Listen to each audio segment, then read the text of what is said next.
हाय साथियों, मैं श्री कृष्ण आपका अपने यूट्यूब चैनल पर स्वागत करता हूं। तो आज हम देखने वाले दोस्तों जो मनदीप सिंह पटेल है, राष्ट्रीय अध्यक्ष, इन्होंने जो है दोस्तों 8 पे कमीशन से रिलेटेड कुछ डाउट आपके क्लियर किए हैं। दोस्तों जो आपको डाउट थे दोस्तों इसमें सब क्लियर हो जाएंगे। इन्होंने जो मीटिंग हुई है उसके बारे में भी इन्फॉर्मेशन दी है। ये इन्फॉर्मेशन जानने के लिए इस वीडियो के अंत तक जुड़े रहिए। और हाँ दोस्तों, अगर आप हमारे चैनल पर नए हैं तो आप हमारे चैनल को सब्सक्राइब जरूर कीजिए और सब्सक्राइब के साथ साथ बेल आइकन को भी दबाइए ताकि अगले आने वाली हर वीडियो की पल पल की अपडेट नोटिफिकेशन के द्वारा आपके पास आ जाए। तो चलिए स्टार्ट करते हैं, देखते हैं उनका क्या कहना है। और आपके डाउट जो है दोस्तों कमेंट बॉक्स में ज़रूर लिखिए ताकि हम समझ पाए आपके क्या डाउट है। तो चलिए देखते हैं मनजीत सिंह पटेल जी का क्या कहना है। जुड़ रहे हैं, अभी 6 बजे भी जुड़े थे मनी 9 के साथ में, और उसके बाद से ही मेरे पास बहुत सारे फोन आ रहे हैं। तो सोचा कि एक बार टर्म्स ऑफ रेफरेंसेस जो भी पे कमीशन के बारे में जो आज मीटिंग हुई है डीओपीटी की सेक्रेटरी साहब के साथ में, उसको लेकर के थोड़ा सा क्लैरिफिकेशन कर लेते हैं।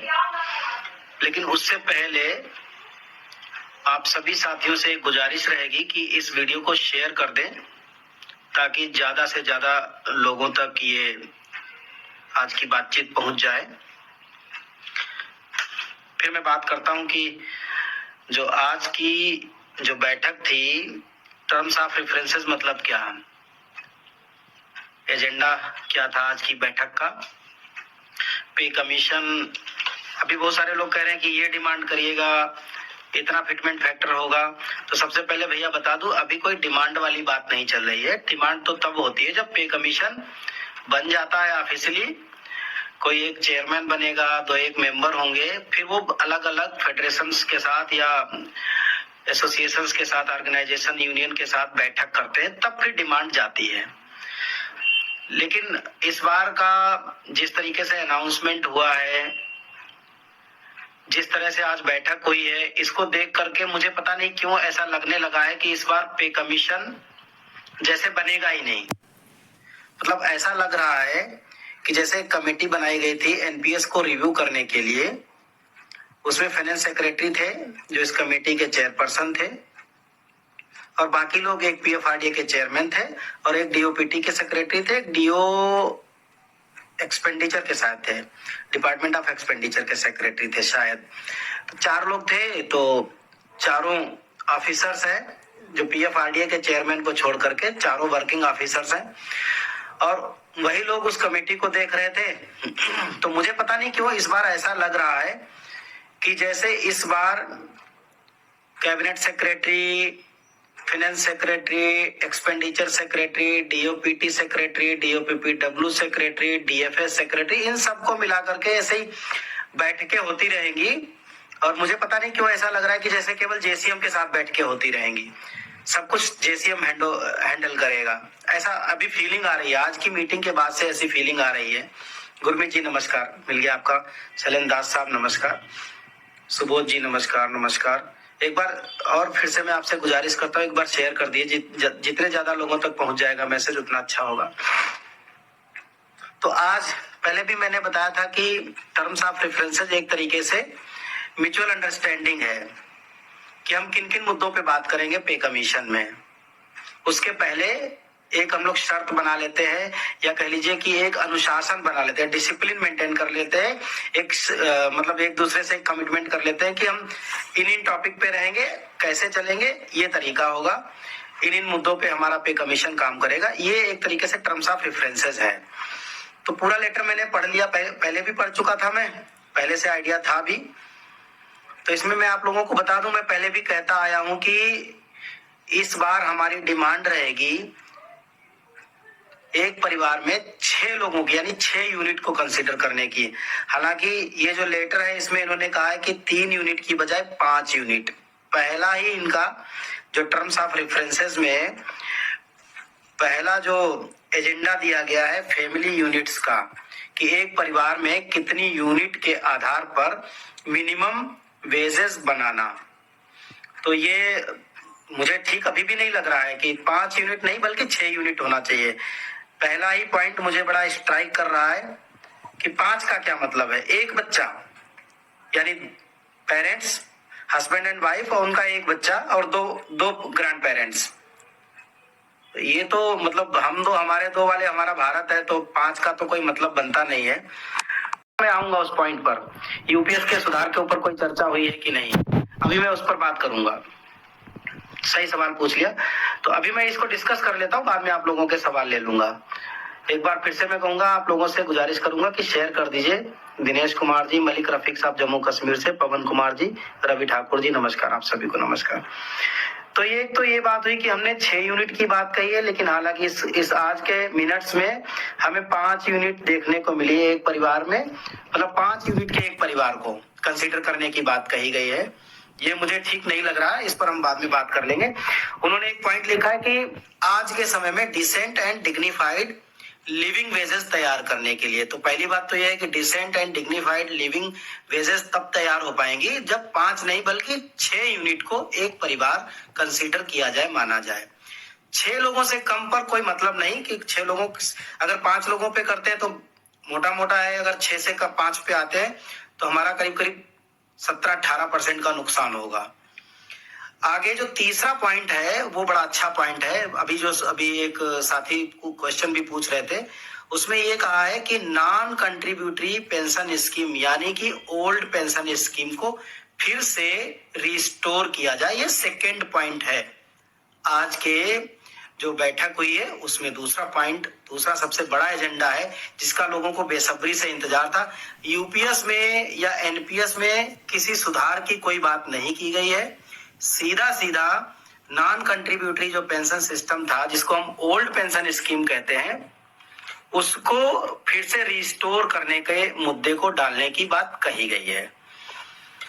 तीसरा है कमिटेड पेंशन 12 साल में, ये पहले हो चुका है 12 साल वाला, कि 12 साल के बाद अभी ये सरकार ने कहा था कि जिनका कमिटेशन जो 40% एक्स्ट्रा पेंशन ले लेते हैं रिटायरमेंट के समय पर, मतलब उस स्कीम को फिर से लाया जाए, बाकी लोगों के साथ भी उस स्कीम को कमिटेड पेंशन को फिर से रिवाइव किया जाए। तो यानी ओल्ड पेंशन स्कीम का ही एक ये पॉइंट हो गया, इसको उठाने की बात कही गई है। दूसरी बात, आज ही एक साथी मुझे फोन करके पूछ रहे थे, रामचंद्र जी नमस्कार, अर्श जी नमस्कार, अशोक भैया का मैसेज मिला है मुझे, सादर प्रणाम अशोक भैया। तो दूसरा जो साथी पूछ रहे थे कि 60 साल से लेकर के 80 साल तक जब पहुंच जाता है कोई कर्मचारी, मतलब पेंशनर, तब उसकी बेसिक सैलरी में 25% का इजाफा किया जाता है। इस बार पेंशन रिवाइज करने के लिए हर 5 साल पे फोकस किया जा रहा है कि हर 5 साल पर बेसिक को रिवाइज किया जाए, पेंशनर की बेसिक को। तो ये एक एजेंडा रहेगा वेतन आयोग में। फिक्स्ड मेडिकल अलाउंस 3000 रुपए पर महीना, इसके ऊपर चर्चा हुई है। और सीजीएचएस यानी सेंट्रल गवर्नमेंट हेल्थ स्कीम, जो सीजीएचएस है उसके ऊपर चर्चा होगी। सीजीएचएस कैसा हो, क्या हो, कितना पैसा कटे और किस तरह से ट्रीटमेंट, इसके बारे में हम पहले भी कह चुके हैं। ये कैशलेस होना चाहिए और एम्पैनल्ड हॉस्पिटल्स की लिस्ट बड़ी करने की जरूरत है और अच्छे हॉस्पिटल्स को ऐड करने की जरूरत है। तो ये ठीक पॉइंट है। और ये कहा है कि 8वें पे कमीशन की फॉर्मल वर्किंग से पहले ही जितने पुराने इश्यूज हैं जो पेंडिंग हैं उनको पहले रिजॉल्व कर लिया जाए। उसको लेकर के रामचंद्र जी, मेरी तो नौकरी 4 साल बाकी रह गया, इसलिए जल्दी पेंशन दिलाई जाए। हाँ रामचंद्र जी, हम सब चाहते हैं कि जल्दी मिल जाए, लेकिन वही बात है ना, जल्दी करते करते भी 21 साल तो हो ही गए हैं। दूसरा, इंक्लूजन ऑफ जीडीएस यानी ग्रामीण डाक सेवक एंड इलेक्शन कमीशन एम्प्लॉइज, तो ये भी उनका इंक्लूजन करने, क्योंकि डाक सेवक हैं जो जीडीएस वाले हैं, वो पहले क्या है कि गांव गिराव में मतलब जो है एक तरीके से उनकी जो नियुक्तियां होती थी वो डेली वेजेस या कॉन्ट्रैक्ट बेस पे होती थी, और जब उनको परमानेंट किया गया तो पता लगे 45, 50, 52 साल के हो गए और 10-12 साल में रिटायर हो गए। तो ऐसी स्थिति में उनको पेंशन ठीक से नहीं मिल पा रही है, तो उनके लिए भी इंक्लूजन करने की बात कही गई है। और 9वां पॉइंट है मर्जर ऑफ नॉन वायबल पे स्केल्स, जिसकी हम लोग लगातार पीछे कुछ महीनों से बात कर रहे हैं कि कुछ पे लेवल को खास करके लेवल 1 से लेकर के लेवल 6 तक मर्ज करने की जरूरत है ताकि पे स्ट्रक्चर ठीक हो जाए। अभी जो पे लेवल 1, 2 वाले हैं उनकी सैलरी बहुत कम रहती है, इसलिए इनको मिलाकर के 1, 3, 4 को मिला के 1 और 5, 6 को मिलाकर के 1, मतलब 6 पे लेवल की जगह 2 या 3 पे लेवल रह जाए तो ज्यादा बेहतर होगा, इसकी बात करी गई है। ये मेन एजेंडा रहेगा, इस पर काम होगा। फिर है चिल्ड्रन एजुकेशन अलाउंस और हॉस्टल सब्सिडी। ये अभी डिमांड की गई है कि पोस्ट ग्रेजुएट तक देने के साथ साथ अगर किसी का बच्चा प्रोफेशनल कोर्सेज करता है, मतलब इंजीनियरिंग है, मेडिकल है या और भी जो प्रोफेशनल कोर्सेज है, अगर उनमें एडमिशन ले रखा है तो उसमें भी इसको कंसिडर किया जाए। दूसरी बात है, पॉइंट नंबर 11 है रेलवेज एम्प्लॉइज का रिस्क अलाउंस कमेटी पहले बनी थी, पार्लियामेंट्री कमेटी बनी थी, उसने कुछ रिकमेंडेशन भी किया था।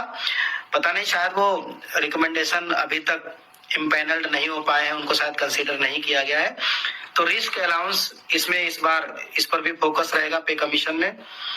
पेंडिंग कैडर रिव्यू प्रपोजल्स हैं और इंटीग्रेट रेशियो है, रिवीजन ऑफ आर्टिसन स्टाफ है, तो इस खास करके डिफेंस के। और हाँ, पे कमीशन लागू होने से पहले जो हमारा 50% डीए है उसको बेसिक में मर्ज करने की बात कही गई है, इस पर फोकस है। ये पॉइंट नंबर हमारा 14 होगा।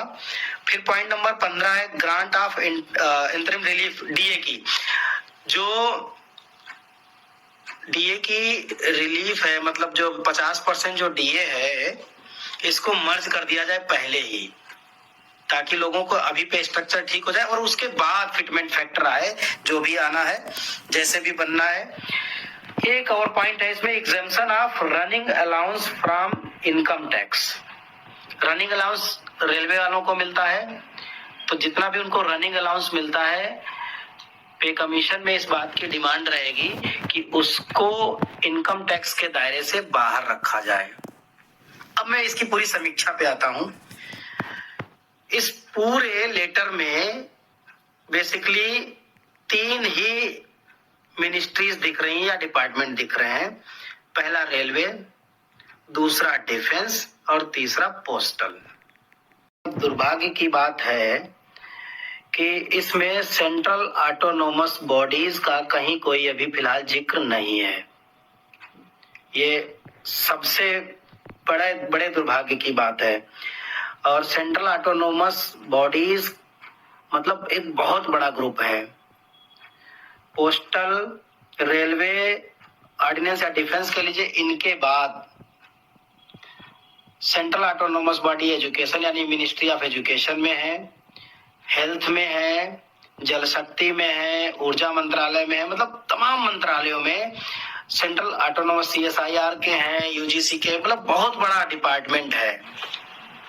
लेकिन उनके बारे में, क्योंकि पे कमीशन जब भी आता है, स्वास्थ्य विभाग बहुत बड़ा डिपार्टमेंट है, अभी उसके बारे में ये मतलब हम लोगों के लिए चिंताजनक बात है, क्योंकि JCM में बेसिकली 12 मेंबर हैं जो स्टैंडिंग कमेटी के मेंबर कहलाते हैं।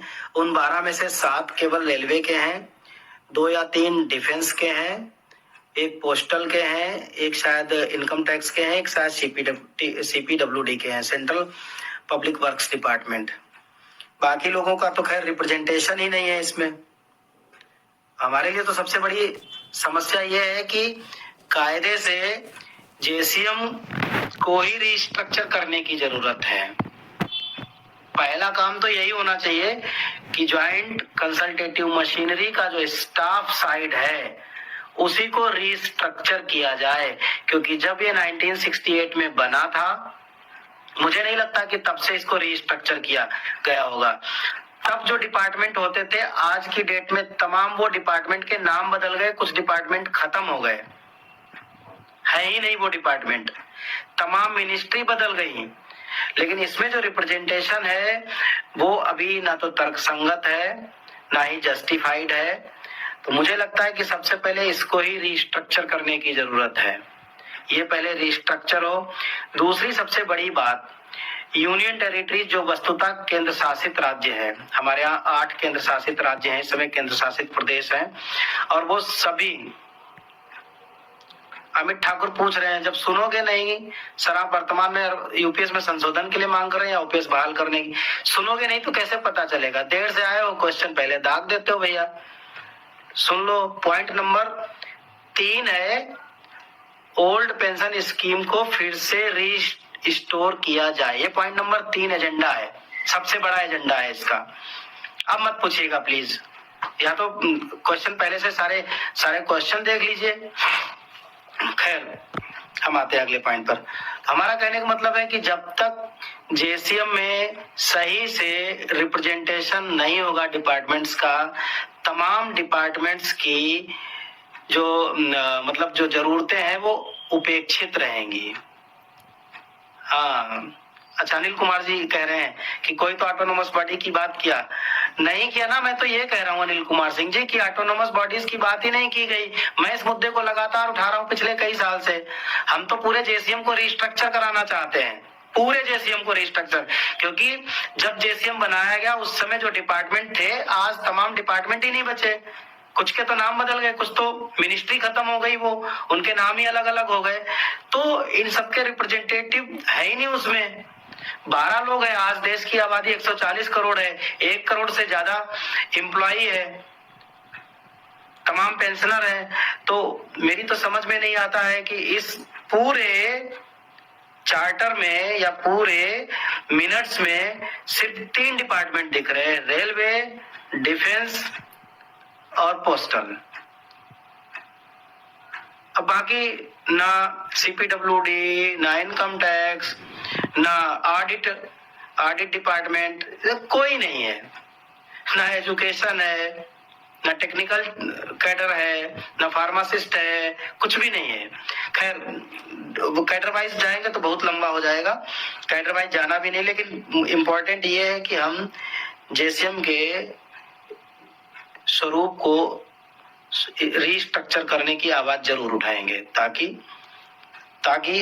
हर डिपार्टमेंट का इसमें भागीदारी हो, सभी की बात पहुंचे, बैठक में लोग शामिल हों, इस तरीके से। खैर, तो मेरा ये कहने का मतलब था, उसके लिए जरूरी है कि नए लोग भी, खास करके जो लोग 2003 के बाद आए, जिनको एनपीएस में रखा गया, क्योंकि उनकी समस्याएं अलग अलग तरीके से हैं, उनको अलग तरीके से टैकल करना पड़ेगा।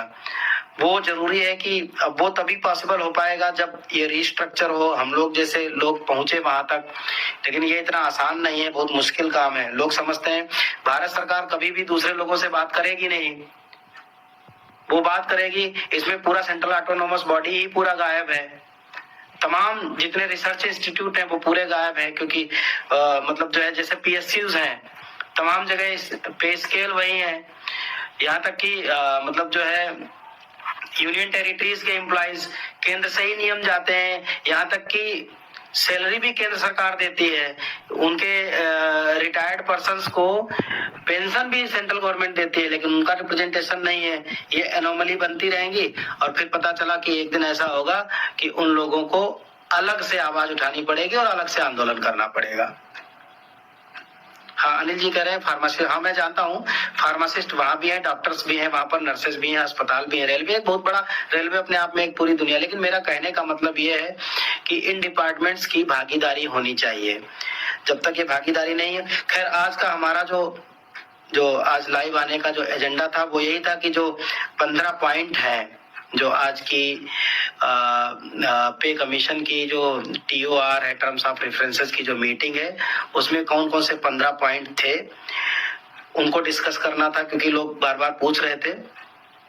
स्वच्छाग्रहियों के लिए इस पर हम आवाज उठा चुके हैं, तेजपाल सिंह जी, और आपसे अलग से बात कर लेंगे इस मामले में। अगर कोई किसी साथी का सवाल हो, आपको हरिकिशोर तिवारी जी, शिवपाल मिश्रा जी के साथ, हरिकिशोर तिवारी जी देखो भैया, ऐसा है ना, वो स्टेट गवर्नमेंट एम्प्लॉई हैं, वो यहाँ उनका पे कमीशन से उनका, मुझे नहीं लगता कि उनका कोई मतलब जो है उससे कोई कनेक्शन है। हाँ, मिश्रा जी जेसीएम के सेक्रेटरी हैं, वो ठीक बात है, वहाँ हम सहमत हैं आपकी बात से। तो ये था, आने वाले समय में जितना भी अपडेट होगा, जो भी जानकारी होगी, हम अपडेट कराते रहेंगे, जो भी इंफॉर्मेशन आएगी।